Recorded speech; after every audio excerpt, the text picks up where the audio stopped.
Really happy to have you here. We are closing in on the longest nights of the year, the shortest days of the year. And as we get closer to that turnaround point, to the solstice, when the days will finally start getting longer once again and the nights will finally start getting shorter, as we get close to that, and we also right around that same time get close to Christmas.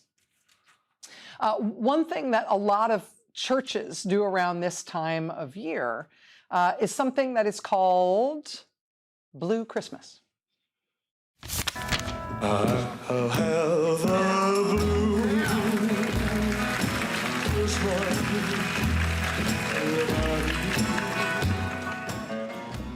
It is not a modern Christian tradition that we built around an Elvis Presley song, I swear, but I thought that for years. Blue Christmas is, in addition to being an excellent Elvis Presley song, and really, I think the anchor of the 1968 comeback Elvis special, we can all admit. Anyway, in addition to that, Blue Christmas is it's a kind of a modern tradition. It's a service that a lot of churches do around this time of year to acknowledge that the holidays, while they are joyful for a lot of people and in a lot of ways, they are also sad for a lot of people, especially if you've lost people in your life, right? The holidays are a time when you think about people that you've lost, and there can be a lot of grief and a lot of sadness. So Blue Christmas religious services around this time of year, it's kind of a sweet way to acknowledge that, to sort of make some space for that sadness and grief, with or without Elvis. A few days ago, a group of Presbyterian pastors organized a Blue Christmas service outside the ICE prison where they have been locking up immigrants in Portland, Oregon. Local news organizations, including the Oregonian newspaper, covered it. They reported that a lot of the people who came out for the prayers and carols and scripture readings at the gates of that facility for that Blue Christmas service, those are people who had never taken part in any kind of protest at that facility before. They'd maybe never protested anything before. They'd certainly never been to that ICE prison. One church member who had never been to that site before, never protested before, said, quote, "It feels like this is one small way to have, to kind of have some hope and light in the midst of darkness, to remind people that they aren't alone. There are a lot of us in the faith community that stand with them." This weekend, Homeland Security Secretary Kristi Noem turned up in Chicago at the Navy Pier at a charity event that's held every year in Chicago around this time, where Christmas trees come in on a Coast Guard cutter, and then they get distributed to needy families in Chicago through local Chicago nonprofits. Homeland Security Secretary Kristi Noem was greeted this year by protesters. "The Grinch stole Christmas, but Kristi Noem stole my neighbors." Also, ICE are Herod's henchmen. If you know, you know. This one could maybe stick with her, I'm just imagining. Just big, bold letters. "Santa's watching, Kristi. Santa's watching." That was Chicago. This was Kenner, Louisiana this weekend, where they have adopted the whistles everybody used in Chicago to warn their neighbors about the presence of Trump's immigration agents.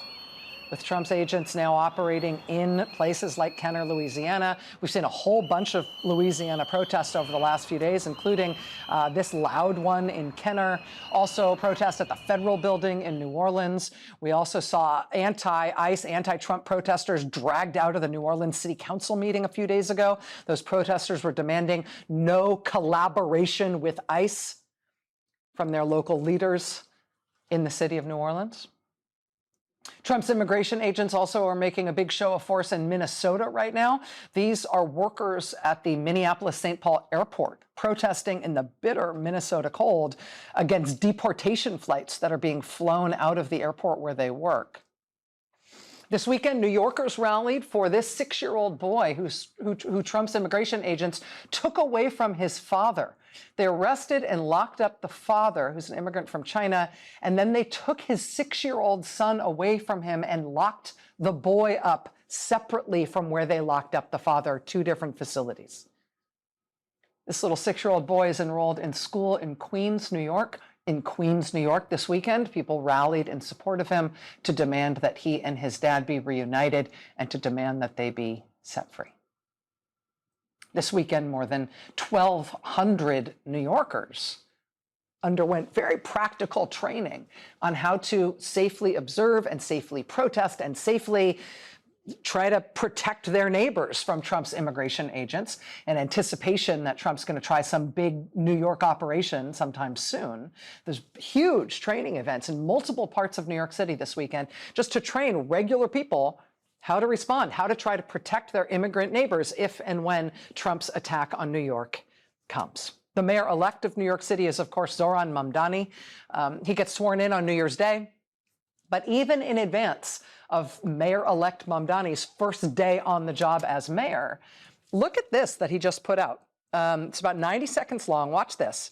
He put this out to help people in New York get ready to stand up against an anticipated attack by the federal government. Last weekend, ICE attempted to raid Canal Street and detain our immigrant neighbors. As mayor, I'll protect the rights of every single New Yorker, and that includes the more than 3 million immigrants who call this city their home. But we can all stand up to ICE if you know your rights. If you encounter ICE, these are the things that every New Yorker should know. First, ICE cannot enter into private spaces like your home, school, or a private area of your workplace without a judicial warrant signed by a judge. That looks like this. If ICE does not have a judicial warrant signed by a judge, you have the right to say, "I do not consent to entry," and the right to keep your door closed. Sometimes ICE will show you paperwork that looks like this and tell you that they have the right to arrest you. That is false. ICE is legally allowed to lie to you, but you have the right to remain silent. If you're being detained, you may always ask, "Am I free to go?" repeatedly until they answer you. You are legally allowed to film ICE as long as you do not interfere with an arrest. It is important to remain calm during any interaction with ICE or law enforcement. Do not impede their investigation, resist arrest, or run. One last thing. New Yorkers have a constitutional right to protest, and when I'm mayor, we will protect that right. New York will always welcome immigrants, and I will fight each and every day to protect, support, and celebrate our immigrant brothers and sisters. Okay, that is why he is a bigger deal in Democratic politics and in national politics than just being the mayor of the country's largest city, right? How well done that is, how compelling that is. But B, that is also quality and very specific advice. I mean, when that's a practical thing. When he shows you on screen, this is what a judicial warrant looks like. When he gestures as that on screen, like this is where you check for the judge's name and signature, and then he shows you next, by the way, this is not a judicial warrant. This is what they will try to tell you is a judicial warrant, but it's not one. That's just really helpful, really practical advice in terms of potentially interacting with Trump's immigration agents. That's New York City. In Arizona, Democratic Congresswoman Adelita Grijalva was pepper sprayed by Trump's immigration agents and had pepper balls shot at her feet after she had identified herself as a member of Congress. That was in response to Trump immigration raid of some kind in her district in Tucson, Arizona. In Nebraska, they've tried to do a kind of Florida alligator Alcatraz style thing where the state of Nebraska is running an immigration prison for the federal government, but they're running it as a state facility. One Democratic state senator named Michaela Cavanaugh from Omaha, Nebraska, she has now repeatedly turned up at the gates of that state-run facility demanding to be let in to do oversight. She's in a good position to make that demand. There's a state law in Nebraska that says Nebraska state legislators are legally entitled to visit any correctional facility run by the state, quote, at any time. So she keeps turning up, demanding to be let in. So far, they will not let her in, but she's making repeated demands and going public about it. And that is quite obviously grounds for a potent lawsuit, right? It's also a potent reminder to members of Congress all across the country and to state legislators in these places where the states have agreed to run these immigration prisons for Trump. It's a reminder that elected officials in most cases, members of Congress, state legislators, in most cases, the law says they must be allowed in to inspect these facilities, in most cases without notice, so that they can see what's going on in there. It's a privilege afforded to elected officials that regular Americans can't employ, which means a lot more elected officials should be taking advantage of that, should be doing that in a lot more places, should be doing what State Senator Michaela Cavanaugh is doing in Nebraska. I mean, has your member of Congress been doing that? Demanding to be let in to whatever federal immigration facility they're taking people to from your state? Do you know? Your state rep, your state senator? I mean, when elected officials do that, when they show up at the gates, when they show up to say, I'm here to see what's happening, they can get in a way that regular people can't, and even journalists can't in most cases. They can get in to see what's happening there. They can tell the people, they can tell the press. It makes the administration feel the pressure of knowing they're being watched, knowing they're not in a black box or a legal black hole. They will have to answer for what they're doing one way or another someday. Here's another way that point is being made very potently. A political action committee, a PAC called Women's March Win, has started running these ads in places where Trump's immigration agents are doing these big showy operations. They've run them in places like Chicago, also in Charlotte, North Carolina. But it's interesting, this ad, I'm going to show it to you in a second. These ads are not targeting the public or even elected officials in these places. They're running these in places where Trump's immigration agents are being surged because they want the immigration agents themselves to see them. Watch. You will be caught. You will be removed, and you will never return. Well, video to a monitor shows the moment the ICE agents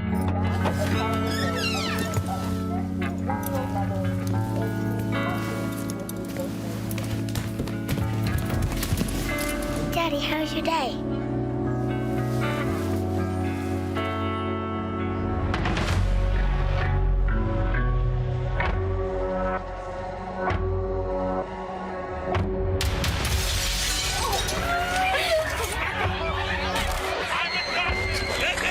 A mask can't hide you from your neighbors, your children, and God.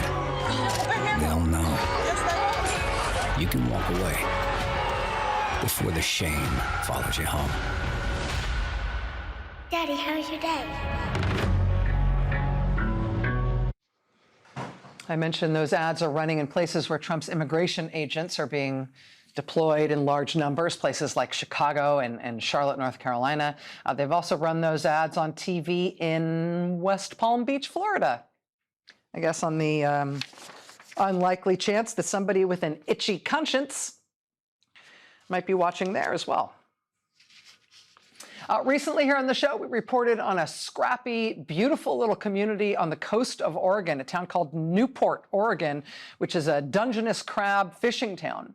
The Trump administration apparently wants to put some kind of immigration prison in that town. The Trump administration also took away from that town the Coast Guard rescue helicopter there.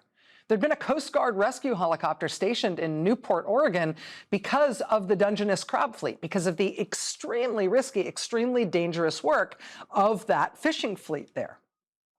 The Newport, Oregon Coast Guard rescue helicopter has rescued more than 500 people in the past 10 years. And then the Trump administration, with no notice, with no local consultation at all, they took it away. So we reported here recently on locals in that town protesting against the removal of that rescue helicopter and protesting against the Trump administration's apparent effort to put some kind of ICE prison in that town. One Texas contractor that had been seeking land in the town near the airport, presumably for the immigration prison, that contractor pulled out and dropped their request to the town as soon as the locals started to protest. Well, now the town of Newport has got their helicopter back as well. Local protests, huge local turnout at town halls and local government meetings, both Oregon U.S. senators getting involved, a lawsuit brought by the locals that was then joined by the state. They, as of now, have their rescue helicopter back, just in time for the start of the crab season. The local state rep in that town told us today that he and a local fishermen's wives group were told by the Trump administration that they'd taken the rescue helicopter away in the first place because of personnel issues, staffing shortages. The Trump administration then reportedly told a different story to the state's U.S. senators, telling them, no, it's not staffing shortages or personnel issues. They told the senators it was a maintenance issue for the helicopter for some reason. But then, wouldn't you know it, once the Trump administration got dragged into court by these locals who sued them, the Trump administration had to admit under oath in court, yes, actually, they moved the rescue helicopter, the Coast Guard rescue helicopter, out of Newport, Oregon, because the Coast Guard was told to send a helicopter down to San Diego to fly around the Mexican border and look for immigrants. That was the story. The comprehensive freaking uproar in that town has got them their Coast Guard rescue helicopter back, and so far it means no immigration prison is going up in that town either. Sometimes when you fight, you win. Tonight we're going to be talking to the app developer who made the app, the IceBlock app. Remember this one? We talked about this on the show as well. The IceBlock app is an app for your phone. It helped people report to their neighbors when they saw Trump's immigration agents operating in their neighborhood. The Trump administration went to Apple, the literally multi-trillion-dollar company, Apple. The Trump administration went to Apple and told Apple that they needed to take the IceBlock app out of the App Store. And Apple caved immediately, did it. They took the app down. They responded like they were some little pushover, scared operation that only wants to please the big bad bully because they have no choice. Apple did not stand up for itself, but the IceBlock guy, the guy who made the app, he is standing up. He told us when this happened, he told us here on this show that he had a plan to fight this, even if Apple wouldn't fight it.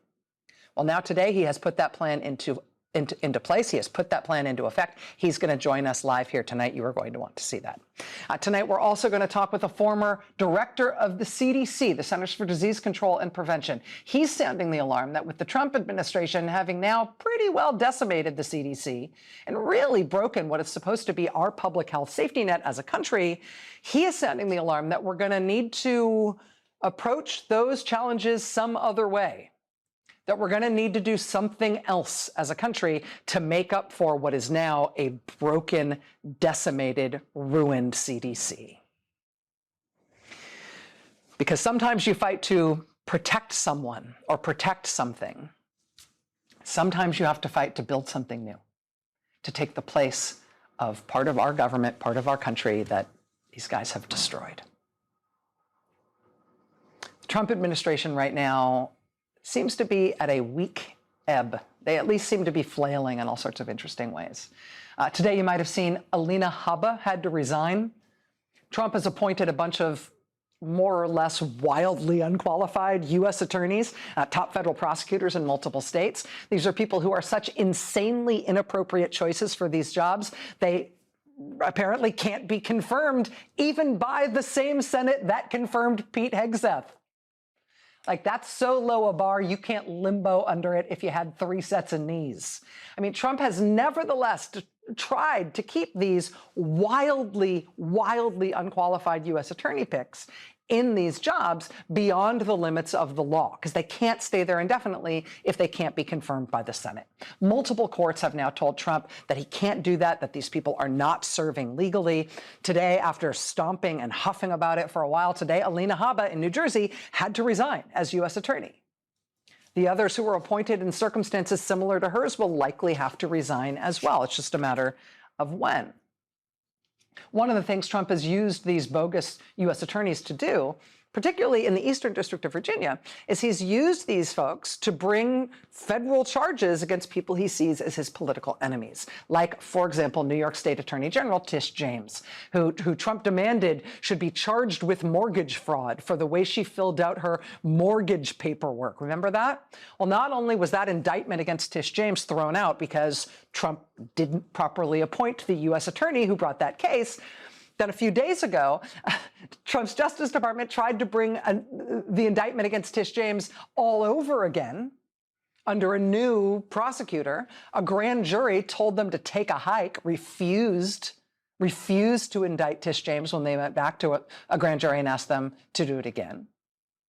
And now today, ProPublica reports that if Trump really wants Tish James to be charged with mortgage fraud for this particular paperwork issue he sees in her mortgage paperwork, well, he should probably check his own files, because Trump's own mortgage paperwork from his own mortgages in Florida turns out to be filled out exactly the same way that Tish James's paperwork was filled out. Oops. Oops, maybe he will turn himself in to be prosecuted. So we'll get into that tonight. The Trump administration and the president himself appear to have no idea how to handle the growing uproar over their repeated, obviously illegal bombings of civilian boats in the Caribbean and the Eastern Pacific. Trump said last week that he would, of course, release the video of the second strike in September, where they apparently deliberately bombed civilian survivors of a first strike on one of those boats. Well, now today, Trump said actually he won't do that, and he's denying that he ever said that he would. It was only last week. Do you really not remember? At the end of this month, Americans' health insurance premiums are due to skyrocket because of the policy changes Republicans forced through in Trump's so-called big, beautiful bill. Trump keeps saying that he's going to unveil a fix for that he's got some idea, he's got some plan. He pretty clearly doesn't seem to have any plan at all for how to fix that, which is going to be a big disaster for tens of millions of American families in less than a month. At the end of this month, when all of those premiums are going to go through the roof. And it is very clearly Trump and the Republicans' fault. You think he's unpopular now? Wait till that kicks in. Trump also appears to be dealing with his guttering out approval ratings on the economy and on inflation in particular by just stopping producing government data on inflation from here on out. Because surely if you don't publish data about it, then it won't really be happening, right? No one will notice what they're actually paying. Americans are fighting against this administration in all sorts of interesting ways, and this president appears as weak and unpopular as he has ever been in all of his time in public life. You're seeing that combination of his weakness and Americans' appetite to fight him. You're seeing it in, frankly, every court except the United States Supreme Court. You're seeing it increasingly now, even in the Congress. You're seeing it at the black site prison gates amid the Presbyterian church ladies who have never protested anything before, but where they're now holding a blue Christmas service now at the gates of the prison for the people locked up inside. Today, we just released 2 new episodes of Burn Order, which is my new podcast about the incarceration of Japanese Americans during World War II and the remarkable fight against that. Non-Japanese Americans didn't come out in the streets and protest that when it happened. When their neighbors were rounded up and forced out of their homes and put on trains by the military and taken away to prison camps, to what FDR called concentration camps. Non-Japanese Americans did not protest in the streets. It's one of the hardest things to come to terms with from that very dark time in our nation's history. That said, there were some non-Japanese Americans who nevertheless found ways at least to help, at least to try to mitigate some of the harm, at least to go to the gates of the prisons. And that is its own kind of defiance against the mistreatment of others. There was no organized protest. There were no petitions. There was no effort to challenge the mass removal. People watched on the streets as the buses took them away. What hurt them the most, what was very painful for many of them, was that America had turned their back on them. That was true for most Americans. There was no mass movement of protests or loud objections or shows of solidarity. There was nothing at scale, at least.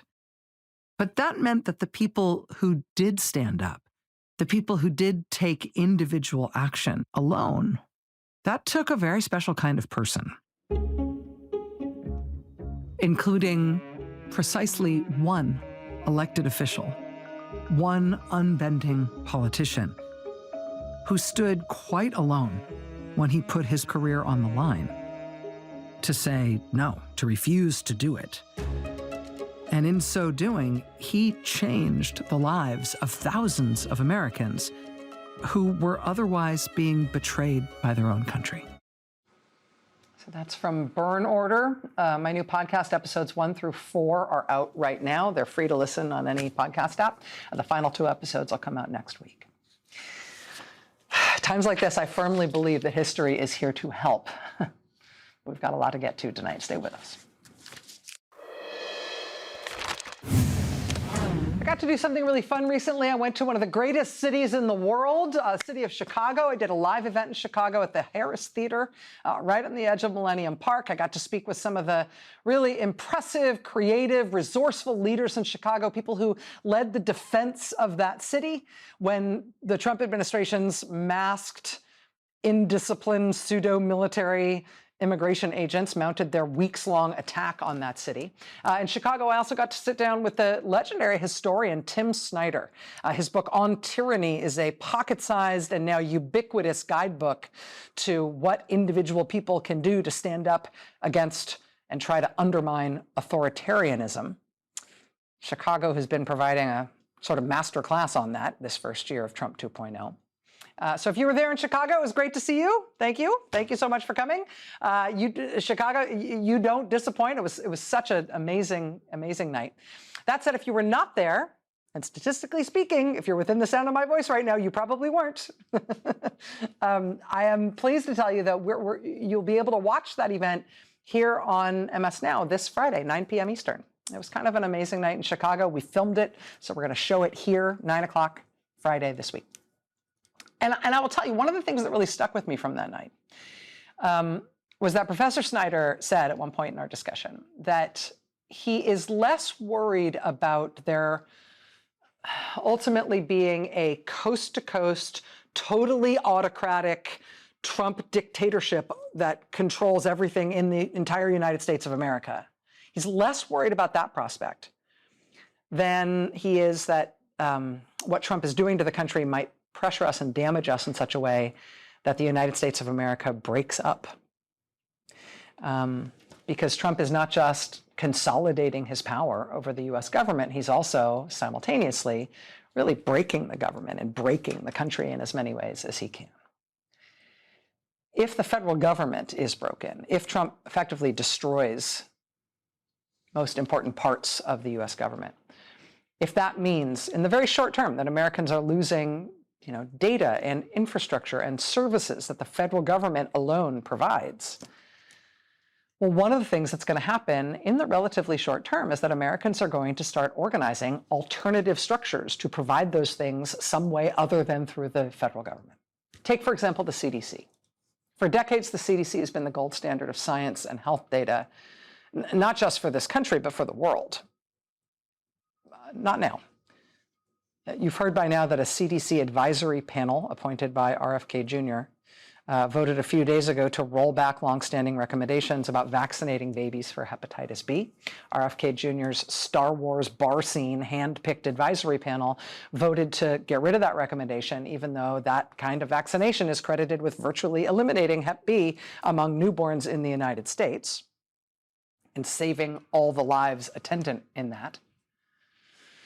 Later that same day, that same panel welcomed a lengthy presentation, 76 slides long, about vaccines, a presentation not from a doctor or a public health expert, but from RFK Jr.'s personal attorney, a man who has demanded, among other things, that the US government should revoke approval of the polio vaccine. Because, yeah, who among us is not interested in bringing polio back at scale in the United States? 76 slides? Really? Things are weird at the CDC now. That is one of the things that Trump has thoroughly broken. And the closer you look, the worse it is. The Trump administration, for example, very quietly appointed as the second in command at the CDC a former state health official from Louisiana who is credited with halting the vaccination campaigns in that state and promoting quack cures for COVID-19. They installed him as the #2 official at CDC and then didn't tell anyone they had done so. This is what has become of what used to be the global gold standard health organization, which our country spent generations building. That was the envy of the world. So what do we as Americans do about that? when the authoritative source our doctors turn to, the world's doctors turn to for the best scientific guidance on how to keep us healthy, when that entity can no longer be trusted, what do we do instead? Turns out there's a plan for that, and it's already partially in effect, and that's here next. Stay with us. A few months ago, groups of states in the West and in the Northeast formed health alliances. They said they wanted to provide their states' citizens with guidance about vaccines based on the best scientific evidence. And they started to do that as states because the CDC, the federal agency that had provided that gold standard scientific data for decades, is now under the control of Trump's brainworms and whale carcasses and psychedelics weirdo anti-vaccine health secretary, RFK Jr. After his hand-picked advisory panel voted last week to roll back a decades-old crucial recommendation on the hepatitis B vaccine, those new health alliances, the state-based health alliances, they rejected the CDC's new advice. Those states are telling their doctors and patients to continue vaccinating for hepatitis B. Just last week in Illinois, Governor J.B. Pritzker signed a bill ordering his state's health department to establish state vaccine requirements for the people of Illinois that will make vaccines more available to Illinois kids, that will require insurance companies to cover them. If the federal government breaks under the presidency of Donald Trump, who else can do this stuff? Who can step in? Former CDC chief Dr. Richard Besser says that if the agency he once ran continues in its current direction, quote, the health consequences will be devastating. More babies and young children will suffer from severe preventable illness, and some will die. He says those of us who care about children's health cannot allow this to happen. Policymakers, physicians, and families, and this is the really important part, must turn to reputable medical and public health groups for guidance. And health insurers should do the same for informing what vaccines they will cover. Turn to reputable groups. What's implicit there is that reputable at this point means not affiliated with the increasingly bizarre and broken U.S. federal government. If states and health institutions and even insurance companies start turning away from the U.S. federal government to create their own health infrastructure across this country by necessity, that's really interesting. It's also a really different kind of country than we have, than the one that we have been living in. Joining us now, live here on set, is Dr. Richard Besser. He's former acting head of the CDC. He's now president of the very, very important Robert Wood Johnson Foundation. Dr. Besser, thank you so much for being here. It's great to be here, Rachel. Let me ask you about the way that I have framed this. So I certainly don't need you to accept that framing, but I want you to give you a chance to push back if you think it's wrong. I'm seeing an emerging need and an emerging development of non-federal health infrastructure in this country in a way that seems to be becoming sort of increasingly official because it needs to be. I think that's right. You know, I worked at the CDC for 13 years. There's no part of my career I'm prouder of than serving our country as a civil servant. And to have to say that I would not recommend people turn to the CDC for information about vaccines or any other health issue, to be honest, it's absolutely heartbreaking. But what we've seen with Secretary Kennedy is one of the nation's leading anti-vaccine crusaders now in a position to move forward an agenda that is so incredibly dangerous to the health of people. I'm a pediatrician and practiced pediatrics for more than 30 years. And I always told people to turn to the CDC if they wanted to really know the truth, they wanted to know the evidence. And you can't do that now. It's just impossible for someone who isn't a scientist, and even there it's challenging, to sort out fact from fiction. They don't seem to be basing their decisions, at least around this hepatitis B thing, which I followed pretty closely.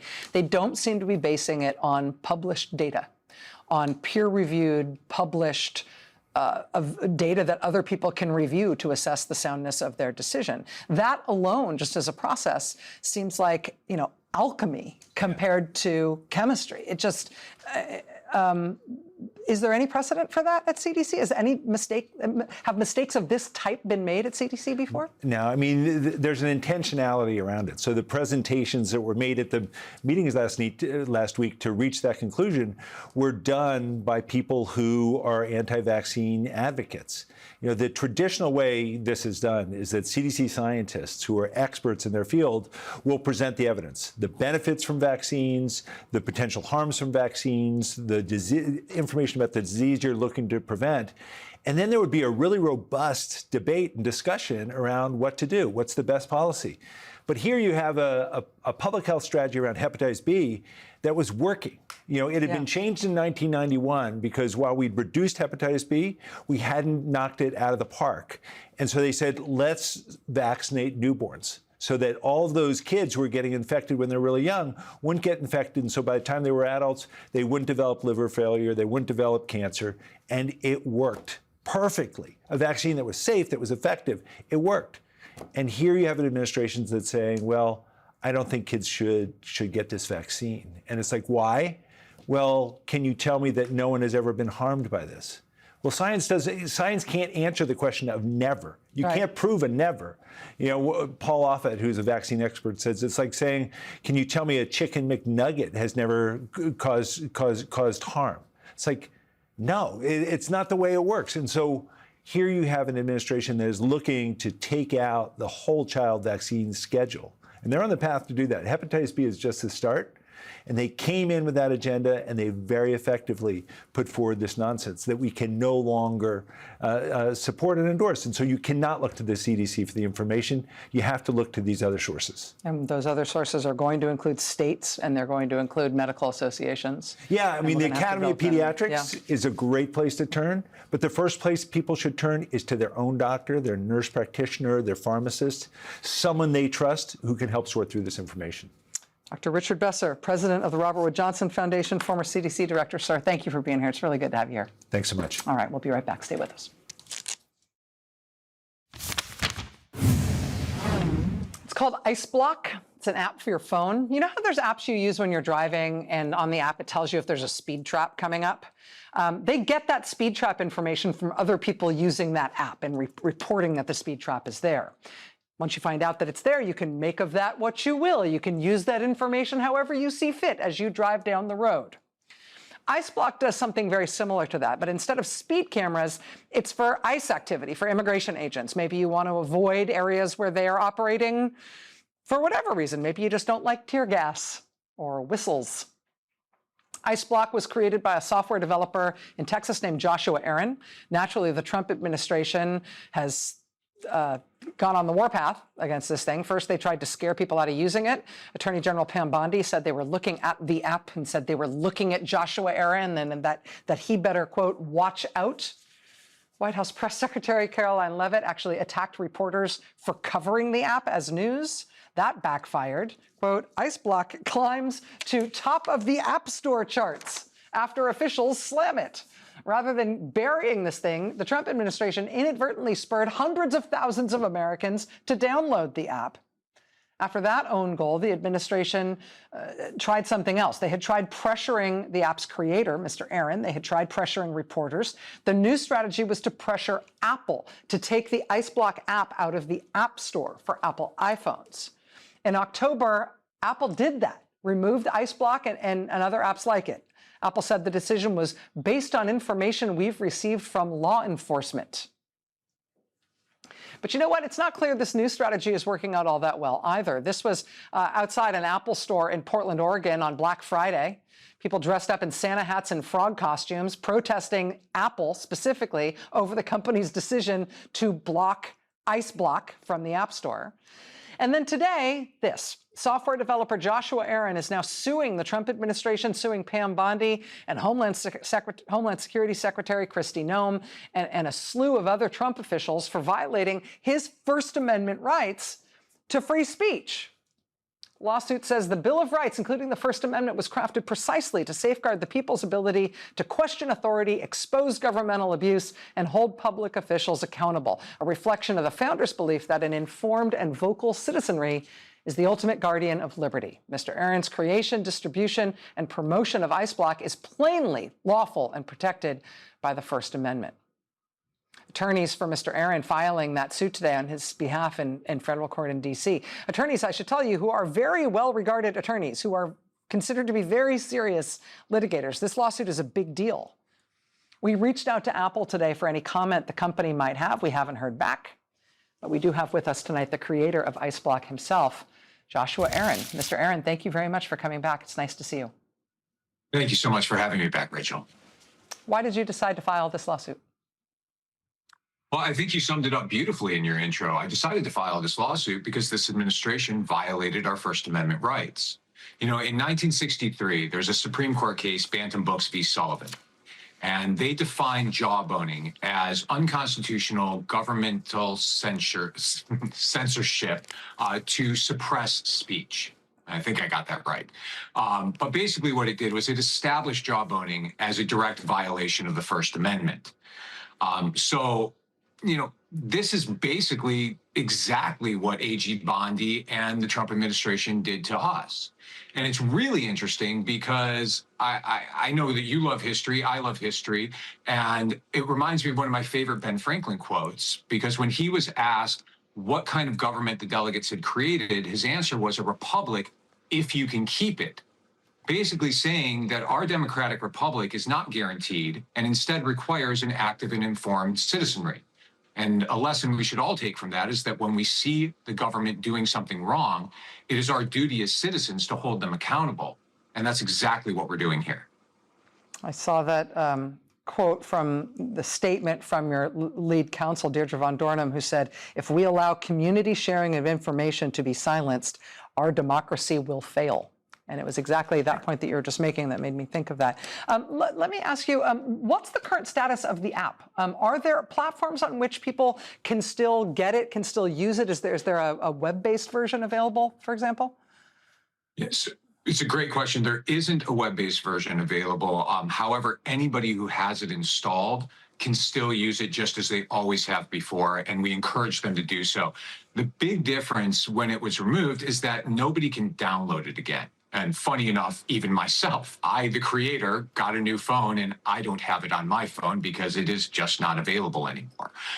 So for anybody who does have it, I encourage you to keep using it and protect yourselves and your communities. Joshua Aaron, developer of the IceBlock app, who today has brought a powerhouse lawsuit against the Trump administration for their efforts to shut it down. Keep us apprised, Mr. Aaron. Thank you very much for your time tonight. I appreciate you being here. My pleasure. Thank you so much. We'll be right back. Stay with us. One last thing before we go. If you had wanted to come to LA this weekend, to come to see me in LA this weekend for the live event that I'm doing at the Orpheum Theater on Sunday about Burn Order, the new podcast, that show, you might have noticed, has been sold out for a while. Just tonight, we added a few dozen more tickets. I don't really understand how they did it, but they did. So if you had been wanting to come to the Orpheum Theater this Sunday for that live event, you can still do so. We just opened up new tickets, so you can scan the QR code on the screen right now to see what's available, or just go to our website, ms.now/burnorder. All right, that does it for me tonight.